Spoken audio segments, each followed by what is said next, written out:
Ya tenemos también al siguiente invitado, ¿no? El candidato Juan Carlos Ramírez. Él es candidato al Parlamento Andino por Avanza País, ¿no? Donde está liderando o quien va como candidato presidencial el señor Hernando de Soto, ¿no? El señor Juan Carlos Ramírez, él es ingeniero de minas, ¿no? Es experto realmente y ha participado en diferentes labores, tanto en entidades públicas como privadas, pero tiene mucha experiencia en el ámbito minero. Además, ha sido también docente. Bienvenido, señor Juan Carlos Ramírez. Muchas gracias, Laura, a la orden para cualquier pregunta que se tenga, cualquier duda. Muchas gracias por la invitación. No, al contrario, es muy importante contar con cada uno de ustedes en este pequeño espacio para ir conociendo un poquito más de la currícula y de la experiencia también de los que se presentan tanto para una curul en el Congreso y así también como en el tema del sector poco conocido, ¿no? Como es el Parlamento Andino. Casi nadie se acuerda del Parlamento Andino y en cada elección presidencial, aparte de los congresistas, también están los candidatos que van a representar al Parlamento Andino, que creo que son 5 o 6. Algo importante, señor Ramírez, usted ha sido viceministro de Minería en el gobierno de Fujimori en el 99, ¿cierto? No, yo he sido viceministro del Perú. Pero fue en el gobierno del señor Fujimori. Hubiera sido en el gobierno de Toledo, del general Velasco. Uno es viceministro del Perú, no es viceministro de ninguna persona. Eso sería lo ideal. No, estamos hablando de partidos, ¿no? En este caso el señor, ¿cómo se llama?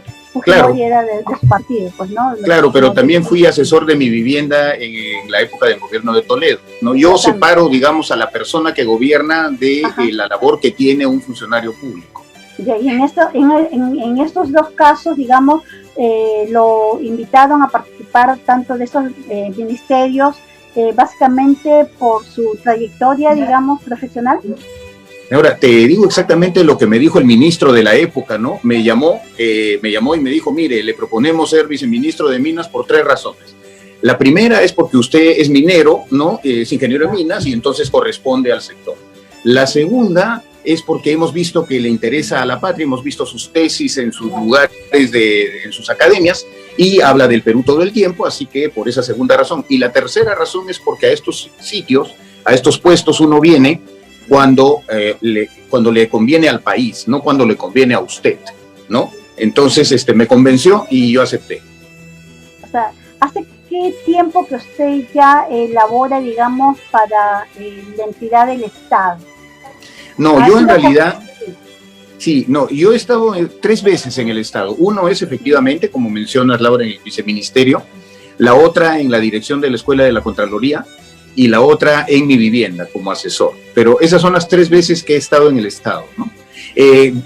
Aparte de eso, en realidad he tenido una vida académica más o menos larga en ESAN, en Centrum, en la vida, te ríes, pero la verdad bien larga, ¿no? Sí, he leído un poquito para saber con quién estoy conversando. En la Universidad del Pacífico, y como ya estamos en universos medios kantianos, dicto epistemología en la Escuela Superior de Guerra Naval. No, pero sí he estado mucho tiempo en ESAN, en Centrum, en la Universidad del Pacífico en su momento, ¿no? Señor Ramírez, coménteme, ¿y qué cosa lo lleva ahora a querer, digamos, obtener un espacio en el Parlamento Andino? Bueno, en realidad hubiera sido en cualquier trinchera que se me ofrezca, sea el Congreso, sea el Parlamento Andino, y lo que me lleva a esto es el puro cansancio, Laura. O sea, yo estoy cansado de renegar, ¿no? Cansado de pensar que nada va a cambiar, cansado de que te engañen, cansado, en realidad, bueno, lo que se llama clase política. Está cansada de todo ello, lógicamente, ¿no? Pero no toda la... Claro. La política está mal vista ya hace varias décadas. Sí, pero con razón, pues. Está mal vista con razón, ¿no? Porque comienzas a sacar tú actores de la política. Ha perdido credibilidad al 100%. Bueno, pero con razón. Entonces hay que renovarla. Ahora, en mi caso, la propuesta que se me hizo fue para el Parlamento Andino y desde mi punto de vista no hay puesto, digamos, pequeño. En un tema político, si te ofrecen un fusil, toma tu fusil, y si te ofrecen un cañón, toma tu cañón. Aprovechar la oportunidad. Claro, es que es un momento para actuar y a mí lo que me motiva es, como te digo, o me muero de cirrosis de la pura cólera o me pongo en acción. Entonces yo he decidido ponerme en acción. Ok. Señor Ramírez, cuénteme, ¿y qué cree usted que puede aportar, ¿no?, dentro del Parlamento andino al país? Porque hay que recordar que el Parlamento andino ya existe ya hace varias décadas y jamás el país, el pueblo como Perú, ha visto ningún beneficio relacionado a trabajos del Parlamento andino. Sí, pues tienes toda la razón, no es conocido y con razón no es conocido porque los parlamentarios andinos peruanos últimamente no han hecho nada, pero tengo que rescatar. Se sentaban, cobraban su sueldito bien rico y se acabó. Tanto como rico no, pero cobraban su sueldito y tenían una serie de gollerías, ¿no? Entonces, yo estoy de acuerdo contigo y toda la población lo entiende así. Pero ¿cómo piensa usted aportar a través del Parlamento andino? A ver, pero primero vamos rescatando algo de lo que hicieron, ¿no? En su momento. Lo que pasa es que los minutos corren. Sí, no, a ver, logramos que el DNI, ¿no?, nos sirva para circular entre los países andinos. El brevete también, o sea, algo han logrado.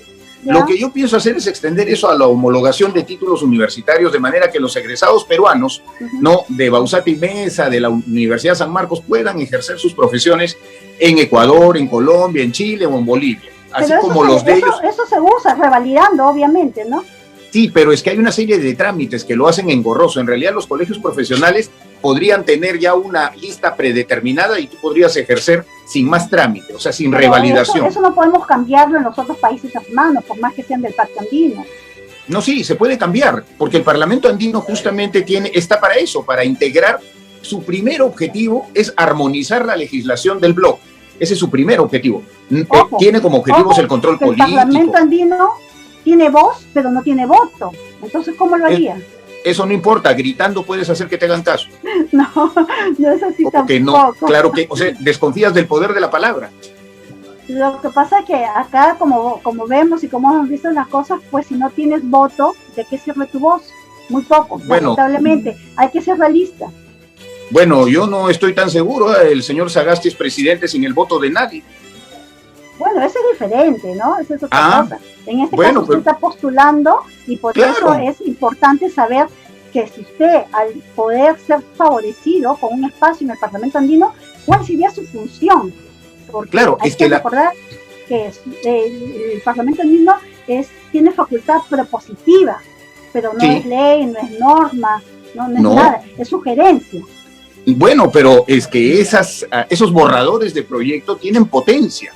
Por ejemplo, si te traes la ley forestal chilena al Perú, harías del Perú una potencia. Chile exporta $6,000 millones por año de productos maderables, segundo después de minería, con 2.5 millones de hectáreas. Y en Loreto tienes 37 millones de hectáreas. Obviamente, lo llevamos lejos. Exacto, pero el tema está acá de que en Chile su Congreso trabaja de la mano, ¿no? Articulado. En cambio acá no. Bueno, pero lo haremos, pues. Para eso estamos. Mira, como dice Susy Díaz, si tu hombre no cambia, cambia de hombre, pues voten por nosotros. Aquí hay división de poderes, señor Ramírez. Hay que ser realista. Claro. Entonces, con esta división de poderes, ¿usted cree que puede hacer algo a través del Parlamento andino?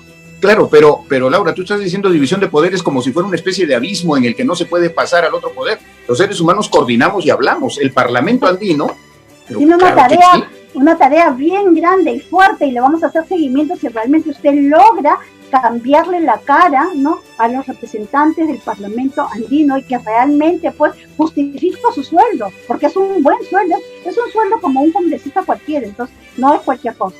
Mira, te comento que en la parte privada uno gana bastante más haciendo. Exacto. Sí, claro, ¿no? Si fuera por el dinero es una mala decisión. Pero es una mala decisión. Entonces, ¿para qué quiero ir yo al Congreso? ¿Para qué yo quiero al Parlamento andino? Claro. Si yo como independiente y como profesional puedo ganar mejor y me libro, ¿no?, de tanta cosa que hay, que muchas veces, como dicen, ¿no?, la manzana podrida contagia a las otras. Hay que tener cuidado con eso que mencionas, Laura, porque recuerda tú que el que cree que el dinero lo hace todo por dinero. El dinero es una parte de la vida, no es toda la vida. Exacto, es una necesidad, pero no es, digamos, lo básico, ¿no? No es lo importante, no es el centro. Sin embargo, con pena, porque me siento triste yo al ver todo funcionario público, lo estamos viendo todos los días, que están metidos en la corrupción, y no estamos lejos ahorita con el tema de las vacunas, nada más. Así es, Así es, estoy de acuerdo contigo, el asunto de la corrupción, pero recuerda que la corrupción, la pobreza y la informalidad, los tres son efectos, ¿ah? Los tres son consecuencias, no son causas, no son causas. La causa es el Estado fallido que tenemos, esa es la causa. Pero todo es, a las finales, todo se hace una sola cosa y se malogra todo. Con el tema, nosotros somos un país medianamente minero, digo medianamente porque nos falta un montón. Lamentablemente, nuestro fuerte y nuestro grosor de la minería es lo informal. Sí. Y no se ha hecho nada. Usted cuando no en dinero, ese ministerio, ¿qué pudo hacer al respecto? Bueno, en realidad yo estuve 6 meses ahí y en un momento en el que ya era un poco difícil de hacer algo. Sin embargo, en mi gestión se inauguró Pierina y se inauguró también la ampliación de Cuajones de 60.000 toneladas por día a 90.000 toneladas por día. Pero, a ver, mira, la minería en el Perú, mientras que la gran minería le da empleo a 150.000 personas, pero produce, ¿no es cierto?, 30 billones de dólares al año, la pequeña minería le da empleo a 400.000 personas y produce alrededor de 4 billones de dólares por año, básicamente pero no tiene apoyo. Bueno, pero debería tener apoyo, Laura, apóyame, por favor. ¿Qué pasó? ¿Qué sucedió? Bueno, que no falta gente que no piensa. Creado, ¿cierto? Mira, ni siquiera creo que sea eso, ¿ah? ¿No? Ni siquiera es eso, es pura estupidez. Si tú querías, o sea, ¿de qué se le acusa a la minería informal? Hablando de minería informal o ilegal. Que contamine el ambiente. El título 13 del Código Penal hace rato que contamina el ambiente, ¿eh? ¿Qué más? La minería informal no tiene planillas, la minería informal no evade impuestos. Resguardo ni necesidad a sus trabajadores. Tiene trata de personas. Impuestos, obviamente, ¿no? Entonces claro. Hay un montón de dinero que se va por debajo, ¿sí? Y eso es lo que hace no avanzar. Absolutamente, estoy totalmente de acuerdo, pero ¿qué logras criminalizando algo que ya está criminalizado en el Código Penal? Todo lo que me estás diciendo ya son delitos en el Código Penal. Así es, ya está reglamentado, ya como... Sí, claro. Como entonces, ¿por qué inventas más leyes referido a la minería? Entonces vas a hacer una ley para el pesquero informal. Es que no se trata de inventar leyes, se trata de hacer cumplir las que tenemos. Exacto. Y no logras que se cumplan ni esta ni las anteriores. Entonces primero cumplamos las leyes y después nos ponemos a hacer más leyes. Yo estoy de acuerdo contigo. Pero si no hacen cumplir las leyes tampoco, porque por ahí siempre pasa algo, ¿no? Sí, bueno. Por ejemplo, ¿qué piensa usted cómo está actualmente el Estado tratando a la pequeña minería? Bueno, en este momento no le está tratando de ninguna manera. O sea, hace 8 años que se dieron los decretos legislativos del 1100 al 1107, 8 años. Habían 400.000 mineros. ¿Sabes cuántos formalizados tienes ahorita? 2.000. Ajá. O sea, en 8 años has formalizado 2.000. O sea, te van a hacer falta 1.600 años para formalizar a 1.600 años. Qué vergüenza, ¿no? Usted como ingeniero minero, ¿cómo se siente con eso? Yo me siento con vergüenza ajena, pues, Laura. O sea, estos son una tanda de incapaces porque han comenzado mal. Han debido, y ahí el Parlamento andino ayudaría a copiarse de Bolivia.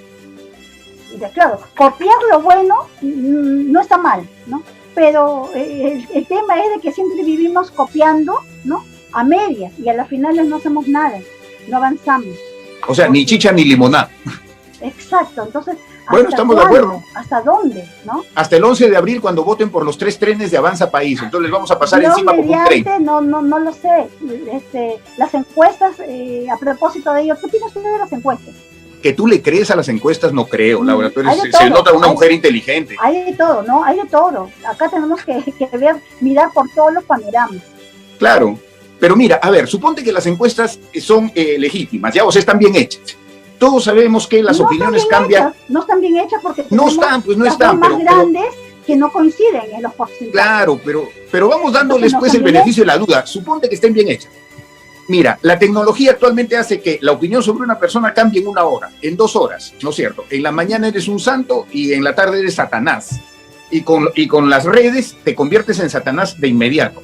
Entonces, quien diga ahora lo que va a pasar el 11 de abril, no hay manera de que el sistema actual permita proyectar lo que va a pasar el 11 de abril. Yo no les creo, no porque piense que están comprados, no les creo porque técnicamente, o sea, lo que está ocurriendo en el mundo actual moderno, no solo en el Perú, en el mundo, hace que no pueda ser algo predecible hasta un tiempo muy cortito, antes de la elección.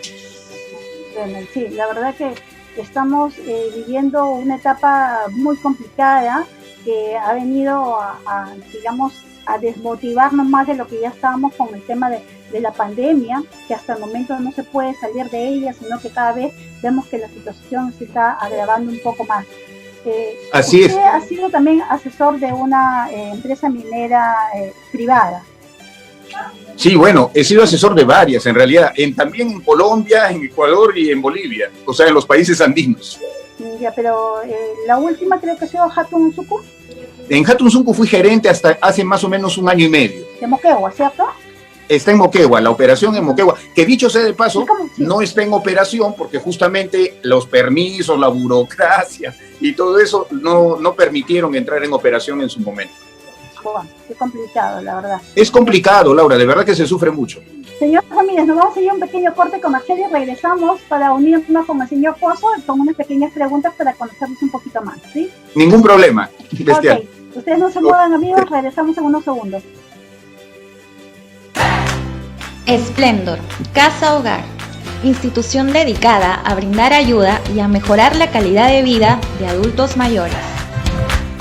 Llevamos más de 16 años albergando a aquellos que siempre fueron nuestros maestros de vida, los cuales nos brindaron su sabiduría y experiencia.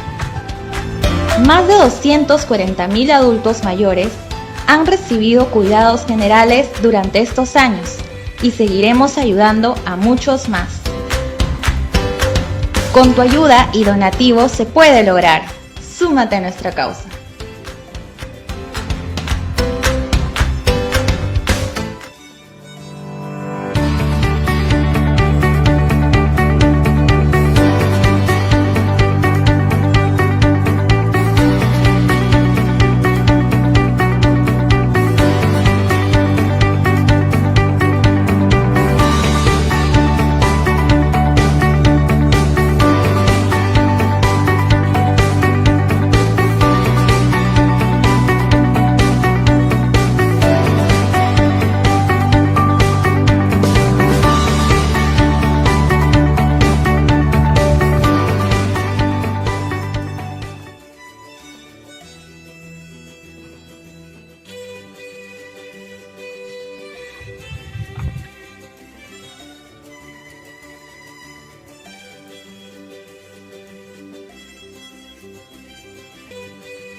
Ya estamos de vuelta nuevamente, jalón de oreja para los chicos de producción. Chicos, necesito escuchar porque si no, no sé en qué momento estamos regresando de la pausa comercial.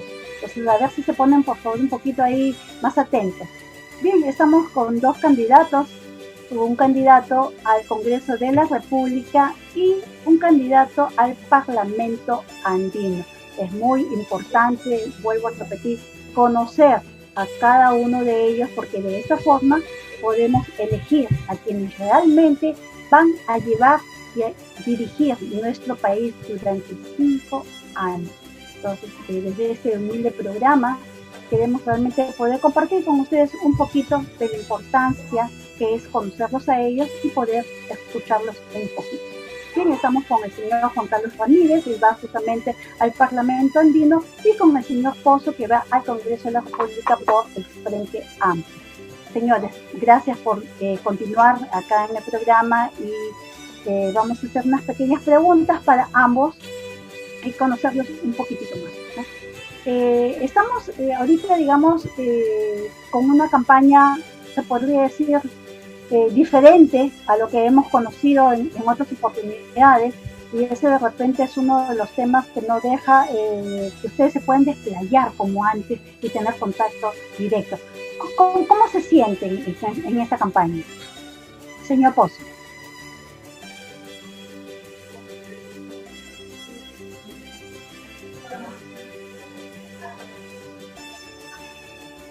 Creo que tenemos problemas con el audio, señor Pozo.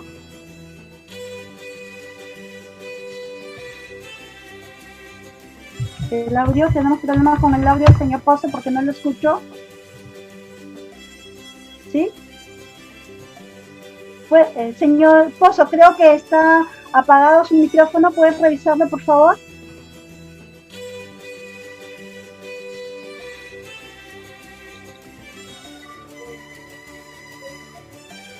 ¿Sí? No escucho al señor Pozo. ¿Me escuchan? Ahora sí, ya. Listo, señor Ya, Pozo. desde la producción me habían silenciado. Lo que les estaba diciendo es que es una campaña típica, ya, campaña complicada, porque el mejor escenario de campaña para el Frente Amplio siempre ha sido el contacto directo. Nosotros somos parte de las diferentes organizaciones que existen al interior de nuestros pueblos, en nuestros territorios.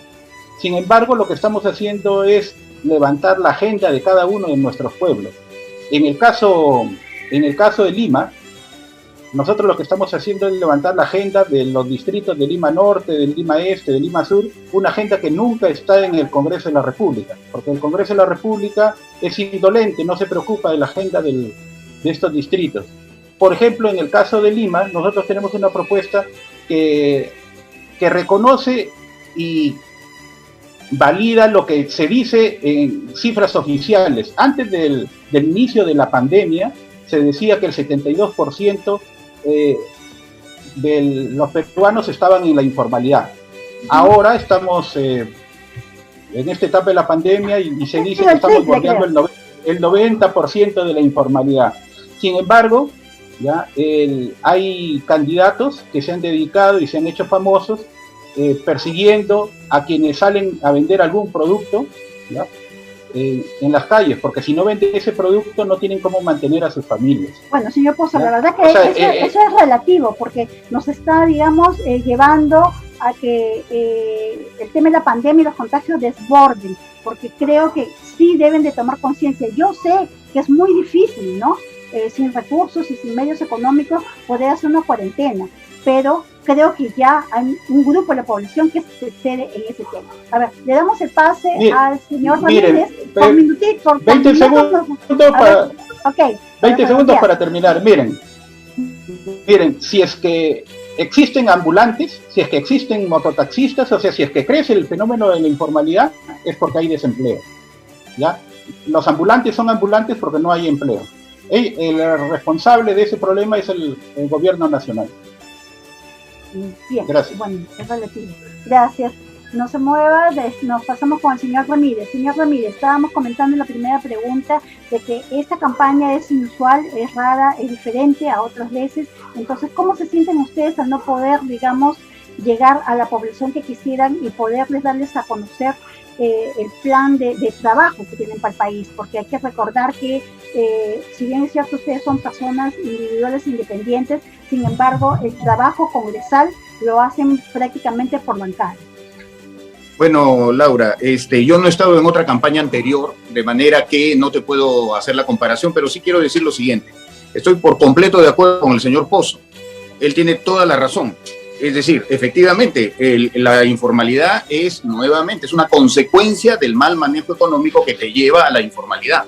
Y si tú no trabajas, entonces te mueres de hambre. Y eso lo dijo muy bien un dirigente minero de Apurímac, de los pequeños mineros, que es mi sector, que dijo: el hambre puede más que la ley. El hambre puede más que la ley. Así que cuidado con eso. Yo estoy de acuerdo con el señor Pozo en el sentido de que todo esto lo genera un Estado fallido, efectivamente. También, digamos, una población un poco, o poco informada, ¿no? Poca incentivada a generar mejores recursos para su familia, ¿no? No es un tema de información, es un tema de que parece que el fin del Estado peruano es torturarnos a los peruanos. El fin del Estado peruano es asfixiarnos. El fin del Estado peruano y todo su aparato es hacer sufrir al Perú, como si sufrir fuera una cosa meritoria. Yo estoy de acuerdo con el señor Pozo. El ambulante no está ahí porque le guste ser ambulante, sino porque no le queda otra alternativa. Bien. Señor Pozo, hablamos desde un principio el tema que estamos viviendo, como es COVID-19, ¿no? Esta pandemia que nos tiene ya casi un año, a muchos con brazos cruzados, ¿no? Vemos el tema de los ambulantes y de muchos comerciantes que están con sus negocios quebrados, ¿no? Pero el tema principal supuestamente es resguardar la salud. ¿Qué tienen ustedes como bancada para el tema salud? De inmediato, ¿no? A corto plazo. Repito lo que dije al inicio, lo que necesitamos es garantizar el oxígeno, el acceso a una cama UCI. Pero ¿cómo lo va a garantizar? Ya. estamos recibiendo donación de algunas empresas, estamos pidiéndole el favor que las empresas colaboren, estamos pidiendo donación a gobiernos de países vecinos, ¿ya? Pero hay empresas, hay plantas de las cuales el gobierno tiene que asumir el control para que pueda atender la emergencia. Estamos en una situación de emergencia. Necesitamos que la gente no se muera ahogada por falta de oxígeno, el acceso a una cama UCI, el tema de la vacuna, acceso gratuito para todos los peruanos, el tema de los apoyo a los comedores y a las ollas, comunes que se han formado en los diferentes pueblos, el acceso a agua segura. ¿Ya? No claro, podemos decirle a la población lávate las manos y que no tienen agua. No solamente no tienen agua, no tienen luz. Eso es atender en lo inmediato la emergencia. En el tema Después vienen las otras propuestas. En el tema de la agricultura hay que recordar que así como tenemos una población en la zona urbana abandonada, pues la zona rural, ¿no? Los agricultores también están dejados de lado, ¿no? Mire, ellos en estos momentos siguen trabajando, siguen cosechando, ¿no? Para poder tener nosotros alimentos en nuestra mesa, pero ¿quién se preocupa de ellos, ¿no? ¿Quién realmente? Efectivamente, ellos están trabajando sin ningún apoyo. O sea, la agricultura familiar es la que alimenta a los peruanos. La agricultura familiar sin ningún apoyo del gobierno no ha hecho faltar los víveres, ya los productos de primera necesidad en los mercados, ¿ya? Sin contar con ningún apoyo. O sea, cada agricultor alimenta a 15 peruanos, es generadora de puestos de trabajo y efectivamente en esta situación de estrés agrario, lo que se ha planteado es el acceso a créditos para que puedan garantizar la campaña agrícola de este año, ¿ya? Para que se pueda además garantizar compras estatales para que sus productos ahí en Chacra, el kilo de papa está 20 céntimos, 25 céntimos, o sea, no es posible, mientras que se está importando, ¿ya? Alimentos de otros países, el agricultor peruano no tiene ningún apoyo, ¿ya? ¿Incentivaría ustedes? El programa que se ha diseñado, el PAE agrario, ha sido un fracaso, o sea, ha accedido un mínimo porcentaje de agricultores. Entonces este es un gobierno ineficaz, francamente. Pero en todo caso, ¿no? Los agricultores tienen también en sus cabezas principales que son quienes realmente aceptan o no ciertas propuestas con flexibilidad, no digamos viendo que estaban haciendo digamos un desorden, ¿no? Un desorden público, que más bien los pone no ellos en un buen ¿cómo se llama? En un buen nivel de poder conversar y de poder gestionar lo que realmente necesitan, ¿no? Bien, nos vamos con Laura, creo que estás confundiendo cosas. Ya una cosa es la agricultura familiar, y o sea, los productores del campo, y otra cosa es el trabajador de la agroexportación. Creo que ahí son dos cosas diferentes. ¿Ya? Entonces, quienes han tenido efectivamente manifestaciones, movilizaciones y acciones de fuerza para garantizar sus derechos como trabajadores, son efectivamente los que están vinculados a las empresas de la agroexportación. Pero la agroexportación no es la que ha alimentado a los peruanos durante esta crisis, no es la que alimenta, esos son productos para exportar. El trabajador independiente, entonces, el agricultor son dos cosas diferentes. Si me das tiempo lo conversamos cada uno de los temas. No, está buena su observación. O sea que todos los que hicieron, digamos, un reclamo por el tema de salarios, de descanso, fueron los agricultores que trabajan para empresas, más no los agricultores que trabajan en el campo para llevar los alimentos a nuestras mesas. Efectivamente, esa es la situación. Entonces lo que están pidiendo los productores del campo, de la agricultura familiar, es apoyo, financiamiento, obras de irrigación que son obras menores, ya que no lo tienen. Sí, ventas directas al Estado, que el Estado tiene que comprar ellos y dejar de comprar al extranjero. O sea, sus pedidos son lógicos, atendibles, francamente, solamente falta un poco de voluntad política y de capacidad para atender a ese sector. Y lo otro tiene que ver ya con una suerte de régimen laboral que era temporal por 10 años, luego se amplió 10 años más y ya se había ampliado, el gobierno de Vizcarra lo había ampliado 10 años más, o sea, lo temporal ya se había extendido por 30 años. Bien, nos vamos con y los trabajadores no estaban de acuerdo en esas condiciones. Claro. Señor Ramírez, su partido, ¿qué tiene realmente para el área de agricultura, ¿no? y el tema de salud. Sí, pero primero la primera parte de tu pregunta pasada tuvo que ver con la reacción inmediata sobre la pandemia, y ahí yo tendría que decir que efectivamente el país que nos está donando oxígeno es Chile, y quien ha sacado a Chile adelante no es la empresa privada chilena, no son las mineras chilenas, es el presidente Piñera, es el Estado de Chile, el que compra las vacunas, el que trae el oxígeno, el que trae las plantas, es el Estado. La empresa privada no tiene nada que ver acá. Es increíble que la empresa privada salga en el Perú a hacer lo que tiene que hacer el Estado. El Estado hace un año, en lugar de ponernos a todos en una cuarentena que no funciona, por eso hemos tenido la mayor cantidad de muertos por millón y además hemos quebrado como nadie, o sea, quiebra económica, quiebra de salud, quiebra política y ahora quiebra moral, con lo que está pasando, con los que se vacunan por lo bajo, etcétera. Entonces, es el Estado peruano el que ha debido traer las pruebas moleculares, es el Estado peruano el que ha debido yo soy ingeniero, y esas plantitas de oxígeno que veo te las hago en una semana, o sea, son plantas chiquitas, has podido tener una por distrito, has podido traer 1000 plantas de oxígeno para que te sobre el oxígeno como Chile y poder regalar oxígeno, pero no solo eso, hacer los análisis sobre la ivermectina, funciona o no funciona, la estadística, la citromicina, tu planta de oxígeno, tu balón si quieres, tus camas UCI, pero eso lo hace el Estado. Es decir, el Estado ha debido ser rapidito, poner toda la Fuerza Aérea del Perú a traer todos los equipos que necesita, las pruebas moleculares, y si no, contratas charter. Las vacunas han venido en Air France.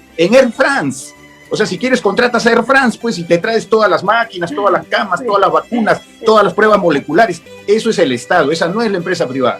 Respecto a la agricultura, yo voy más allá de Oscar. Estoy muy de acuerdo con Oscar. Una cosa es la agroexportación, que tiene un régimen, y otra cosa es quienes ponen nuestras zanahorias, lechugas, tomates, pepinos, sandías, melones en nuestras mesas. Y esos son los pequeños agricultores peruanos. Yo, la verdad, daría subsidios. En cualquier país del mundo se subsidia la agricultura, porque es comida, es alimento. ¿No? En Estados Unidos, en Francia. ¿Su proyecto de su partido? Pero es que los subsidios, si tú no subsidias, mira, yo vengo de una familia de agricultores y yo he visto cómo mi tío Baltasar en San Lorenzo, en Piura, veía cómo sus paltos pasaban delante de él porque vino un niño que se llevó todos los árboles. Esa es la vida del agricultor, viene la sequía y perdiste todo. Lo que viene el niño y perdiste todo. En algunas zonas de nuestro país ya. Sí, pero ahorita viene eso. Claro, pues, pero viene una plaga, ¿no? Sino que lo digan los cafetaleros con la roya y se lleva todo. Entonces, el agricultor tiene que ser protegido porque su vida es dura y nosotros dependemos de él. O sea, es más, dependemos de sus abejas. Yo también protegería las colmenas de los pocos que producen miel en el Perú, porque sin abejas no hay agricultura. Dicho sea el paso, sin murciélagos tampoco. Pero esos son los que polinizan, pues. Eso significa ¿O tú crees que las plantas se polinizan solas? Funciona. No, pero por eso hay que subsidiar la agricultura inteligentemente. Yo no digo que le vas a dar plata al agricultor, pero tienes que asegurarle, ¿no es cierto?, su fertilizante, asegurarle su mano de obra para podar cuando hay que podar, para cosechar cuando hay que cosechar, pero tienes que ayudar al agricultor. Repente, ¿no? Y ojo, que esto no es un tema comunista ni socialista. Estados Unidos y Francia, todos los países subsidian su agricultura, porque es comida, y la comida no te puede faltar, por razones capitalistas, no te puede faltar. Esa es mi posición. Es muy, muy importante. Bueno, ya hemos visto ya el tema de salud, hemos visto también el tema de lo que es la agricultura, que es muy importante. Otra cosa, si el Parlamento, tanto el Parlamento andino como los congresistas, fuera un trabajo a honores, igual estaría usted postulando. Sí. Señor Pozo, señor Ramírez. Perdón, contesté en lugar de Oscar, pero yo te adelanto que sí. Perdón, Oscar. Mira, lo que pasa, y te agradezco, Juan Carlos, mira, lo que pasa es que para varios de nosotros todavía la política es para servir, ¿ya? Pero para algunos la política se ha mercantilizado y es un medio para obtener ingresos, sueldos, riquezas, ¿ya? Y eso no es. Para nosotros, hacer el ejercicio de la política es para servir. O sea, el tema de los sueldos no es lo que nos atrae, ¿ya? No, lo que nosotros queremos es servir. Y en este Estado fallido, que reproduce pobreza, inequidad y corrupción, se requieren hacer los cambios. Yo estoy totalmente de acuerdo que uno no se puede mantener inmóvil viendo las cosas desde su casa. O sea, tenemos que hacer ejercicio activo en nuestro derecho a hacer actividad política para cambiar esto. No podemos darle a nuestros hijos, ¿ya?, un Perú en las ruinas, por falta de inacción nuestra. Señor Ramírez. Sí, bueno, yo estoy muy de acuerdo con Oscar y le digo a Oscar que si hay algo que lo mueve a uno más que los hijos son las nietas. Yo tengo 2 nietas mujercitas, de 2 hijos hombres. Y cuando uno tiene sus hijos, está también preocupado por pagar el colegio, ¿no es cierto? Por pagar vestirlos, pero cuando tiene nietos, la cosa se vuelve más trascendente. O sea, ya comienzas a pensar, yo tengo 2 nietecitas de 4 años y de 2 años. Y yo entonces mi preocupación es el Perú de dentro de 80 años. O sea, cuando ellas sean viejitas. Y yo espero dejarles una patria mejor que la que yo recibí. Y por lo que yo veo, encontraría en Oscar un aliado para hacer una patria mejor. En este caso, para sus hijos y para mis nietos. Señor Pozo, hemos visto con mucha pena, no sé si tienen chicos el video de las personas que tienen deudas, que tienen juicios. Si lo tienen listo me avisan, ¿no? Lamentablemente estamos viendo que a pesar que supuestamente hay una ley donde toda persona que tiene juicios, que tiene sentencias, no debería de postular. Sin embargo, en varios partidos políticos vemos candidatos, ¿no?, que están en falta. Y sin embargo, aún así, sabiendo y conociendo, están postulando, ¿no? ¿Qué sucede y cómo han podido ustedes hacer, digamos, la pura, ¿no?, o depurar esa lista que va tanto al Congreso como al Parlamento Andino, en el caso del Frente Amplio, señor Pozo? A ver, yo me voy a poner como ejemplo. Al inicio de esta pandemia yo tenía 2 créditos en un banco. Tenía 2 créditos. Cuando se comenzó la pandemia se hizo invocaciones y hubo campañas de casi todos los bancos de que iban a hacer campañas de congelamiento de deuda, reprogramación y demás. He hecho en reiteradas ocasiones la solicitud para que estas deudas se congelen, se reprogramen, ¿ya? Pasaban los meses, nunca se atendió. Entonces al final, en el mes de noviembre, yo tenía un nivel de atraso y seguramente debo estar en Infocor y todo lo demás por deuda acumulada y supuestamente yo soy un mal pagador. Lo que yo lo he hecho, porque sí he tenido las posibilidades, he cancelado el total de la deuda. Pero yo no creo que esa es la situación de la mayoría de los peruanos.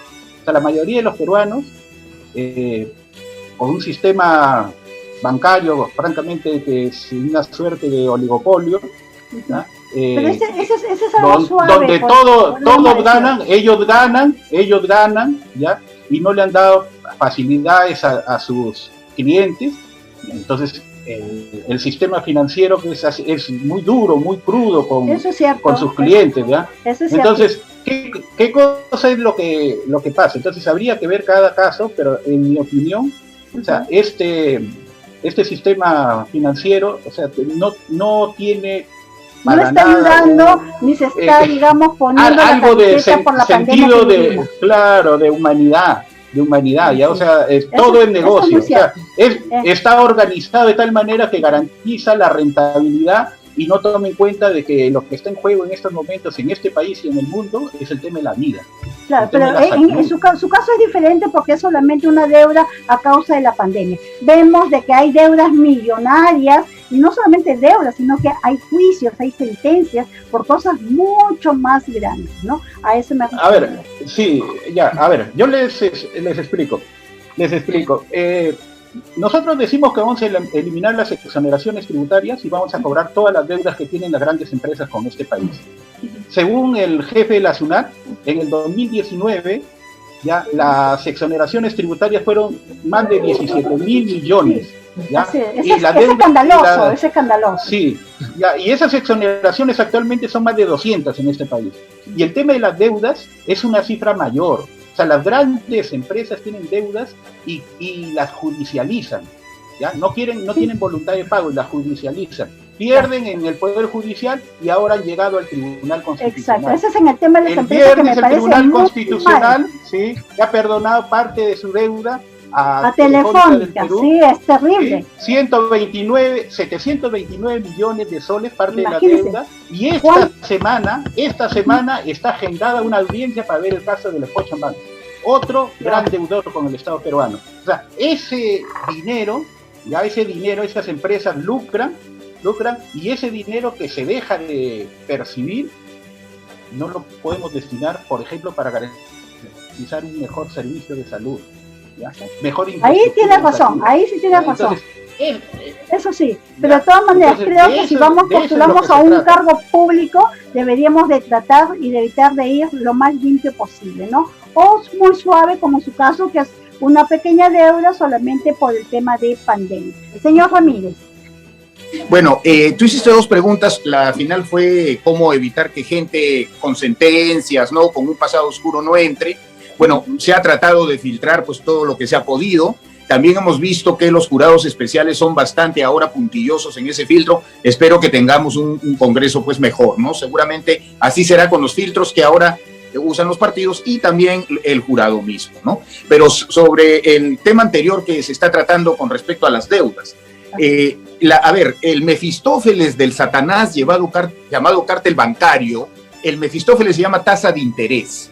Y la tasa de interés en el Perú es alucinante, es altísima. Ya, eso se puede matar de dos maneras. La que no funciona, que es queriendo regular la tasa de interés, y la que funciona, que es trayendo la competencia. Tú traes al Perú, al Deutsche Bank, al UBS, al Paribas, que son bancos mucho más grandes que el Banco de Crédito, que el Interbank, y los vuelves bancos de primer piso, y ellos están felices cobrando 5 o 6% anual como máximo.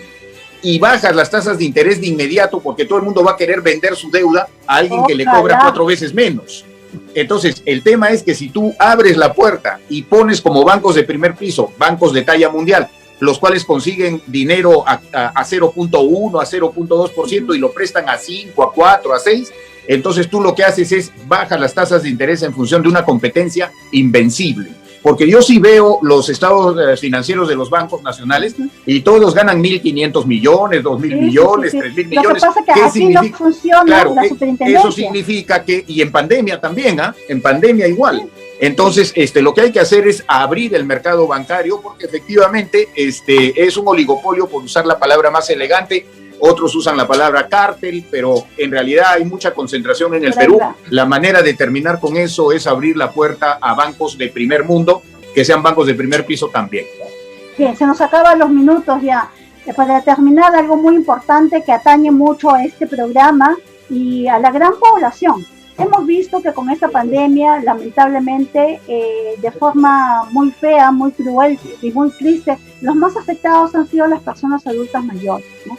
¿Qué tiene el señor Pozo, su partido, para este grupo poblacional que ha dado en sus mejores momentos mucho por su país, mucho por su familia y hoy en día olvidados al 100%, como son los adultos mayores? Bueno, una de las propuestas que nosotros estamos presentando es el que todos efectivamente los adultos mayores, los mayores de 65 años, tengan acceso a una pensión digna. En nuestra opinión no debe ser menor al sueldo mínimo vital. Ese es lo primero, para asegurar que tenga una calidad de vida que merece alguien que ha construido familia, alguien que ha construido Perú, alguien que ha aportado a lo largo de su vida activa. ¿Ya? No puede ser menor a un sueldo mínimo vital. Y para eso es que hemos identificado todas estas fuentes de las cuales, si le echamos mano, se puede financiar cada una de estas medidas. Estamos hablando de una pensión universal, ¿eh? No estamos hablando solamente para quienes hayan tenido un trabajo, dependiente. Lo que se habla mucho de pensiones contributivas. Lo que pasa es que hay pensiones contributivas y también hay las otras. O sea, por ejemplo, extender pensión 65 para quienes no hayan realizado aporte. Por ejemplo, nunca se valora la actividad que desarrollan principalmente las mujeres, principalmente nuestras compañeras en las casas. O sea, el trabajo en el hogar ya nunca es reconocido por nadie. Entonces, lo justo es que también tengan una pensión al final de su vida. ¿Ya? Entonces nosotros estamos pensando una pensión para todos los mayores de 65 años. Ok, señor Ramírez. Bueno, yo por supuesto estoy muy de acuerdo con que la gente mayor, yo soy gente mayor, la gente mayor que lo necesita reciba la pensión, pero además... Adulto mayor, hay que recordar que adulto mayor... Sí, además todos vamos a llegar bien rápido. La vida es corta, así que uno tiene que pensar en la vejez hasta por razones egoístas, ¿no? Entonces, estoy muy de acuerdo con una pensión flat para los adultos mayores, pero además, yo estoy pensando traer los programas que tiene la Universidad de Asunción en Paraguay, que tienen programas muy avanzados para el manejo físico, mental, ¿no es cierto?, de las personas mayores. De manera que el Estado no solamente da dinero, que en una de esas se la lleva el nieto, no, sino que además establece una sombrilla de salud, no solo física para el adulto mayor, sino también mental. Una cosa interesante, mientras que en el joven la depresión es que se deprime, en el anciano la depresión lo lleva a caminar. Por eso tú ves a mucha gente anciana caminando, porque lo que produce la depresión en el anciano es lo inverso que en el joven. La clínica de un anciano es casi inversa a la clínica de un joven, y eso nos lleva al tema mental. Y yo creo que estamos olvidando en el Perú el tema de la enfermedad mental, ¿no? El tema del tratamiento de los problemas mentales. Estamos muy por el lado físico y estamos olvidándonos del impacto mental, que es otro de los temas también que tengo. Pero ahora, hablando del adulto mayor, estoy muy de acuerdo con la pensión que menciona Oscar. Es lo necesario y lo justo, es lo humano además, pero yo creo que el Estado debería ir más allá y debería dar unos servicios que se dan en otros países, que conocen más de este tema, ¿no? Esperemos que así sea. Les tomo la palabra y bueno, nos vamos a seguir en comunicación durante estas pocas semanas que quedan ya para el 11 de abril.